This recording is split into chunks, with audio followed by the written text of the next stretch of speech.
Ayan mga kamaster, dito tayo magre-repair ng washing sharp. Ito yung brand. Sabi ng ating customer, yung wash mahina umikot, then yung dryer ayaw umandar. So i-check natin. Yun yung ating customer si Sir. Then dito tayo magbubukas ng washing.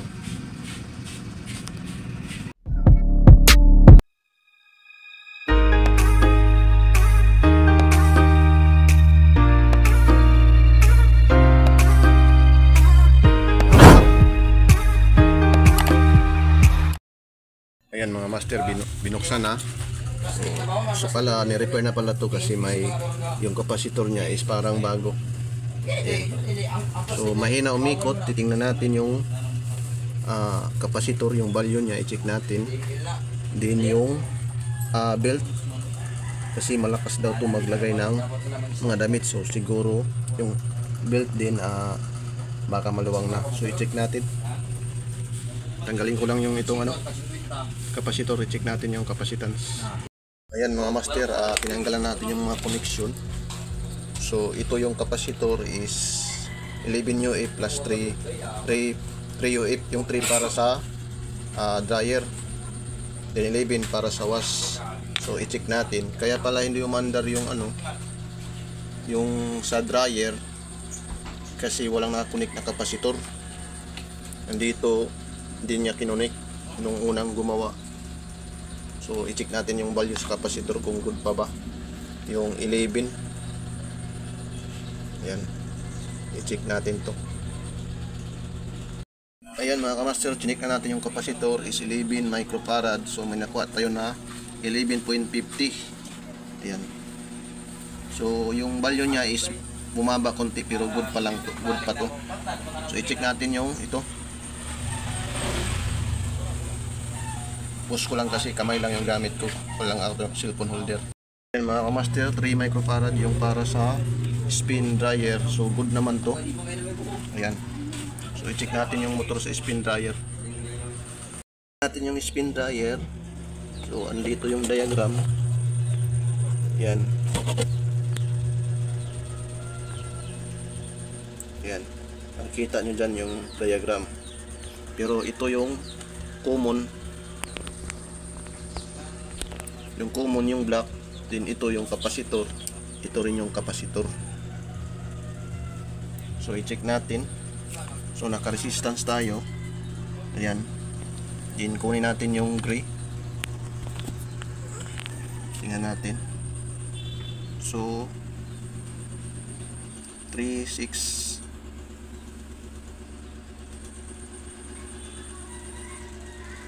Din itong ano ba to? Violet. Ayan. Din 76 nakuha natin. Ayan, 75. Dito balik tayo dito. So 3 million. So ibig sabihin sira na yung para sa dryer.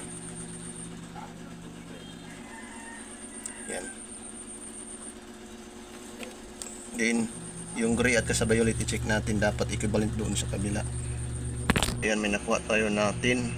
So abnormal siya, so sira talaga yung motor. And dito naman tayo, siguro papalitan natin yung belt kasi medyo maluwang na. Ayan, tanggalin natin kung anong size. Ayan mga master, papalitan natin ang belt kasi yung belt is manipis na, kaya maluwag, kaya mahina umikot. Kasi yung capacitor okay naman. So try natin to palitan. Yung number niya is 29.75. So yung ipapalit natin is, kasi walang kapareha pag ganito kasi galing sa kumpanya. So ipalit natin yung 29. Ayan, 29. Hindi makita.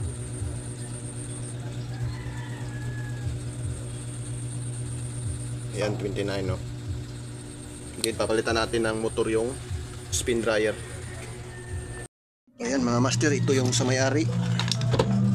Yan doon yung sa akin. So nagpalit tayo ng ito kasi hindi magka-siya yung ano niya dito. Ayan. Ito yung sa akin, ito yung sa kanya, din ito. Sa akin to, yung sa kanila ilagay ko dito kasi magkaiba yung dulo ng ito. Then ang connection ng kapasitor or ng dryer, ayan o, nakalagay is blue yung common, gray at kasa green para sa kapasitor. Ibalik na natin, tapos ito papalitan rin natin to kasi kaya mahina, nipis na. Master, suggest ng ating customer pa ito daw kahit hindi naka-drain is lumalabas na yung tubig, so papalitan natin ng spring kasi yung spring nya is ano na, ganyan na. Papalitan natin para hindi ito mag-leak. Mga master, ito yung trio if red at kasa black. Din yung sa motor, ito yung common. Din ito yung para sa timer papunta doon sa taas, yung violet. Basta sa kapasitor, tatlo dapat yung makonect sa isang wire at yung isa, dalawa lang. Tapos yung isa dito sa common. So i-testing na natin to ngayon. Mga master, paganahin na natin. Unahin natin yung dryer.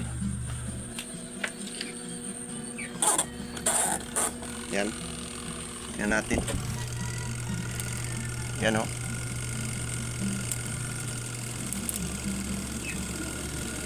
Yan o. Sobrang lakas na.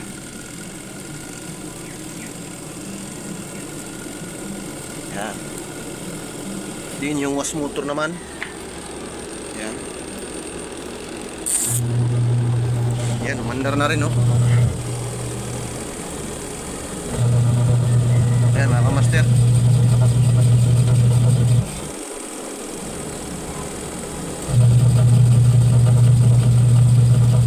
Ayan mga master. Lagyan natin ito ng labahan.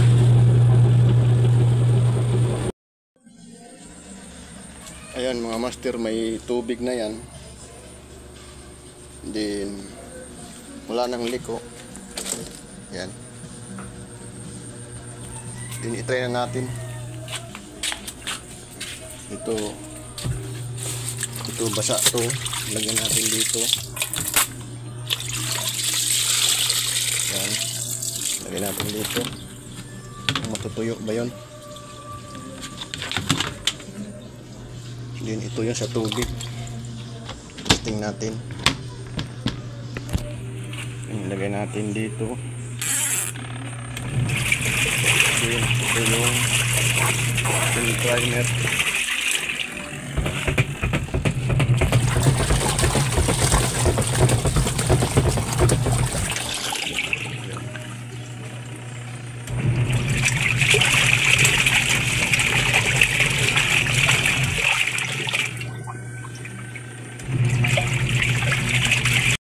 Ayan mga kamaster, hapa na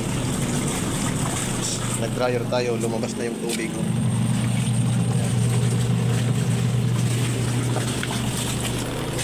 Yan mga kamaster, hanggang dito ng video.